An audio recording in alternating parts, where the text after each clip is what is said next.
So we'll be drawing a turtle out of the letter P. Let's get right to it. So, first you're going to want to draw the P, like that. Next, you're going to draw the shell, just like that.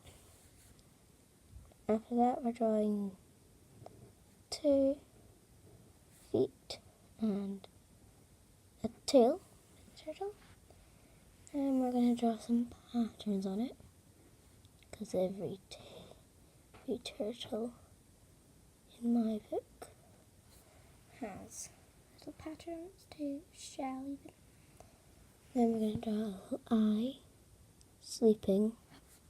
It's a bit sad because it's a bit up, not in the right way, not the right way round.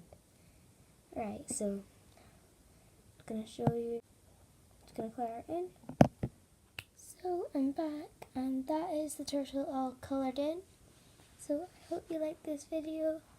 Like, comment and subscribe. I'll see you in the next video. Bye!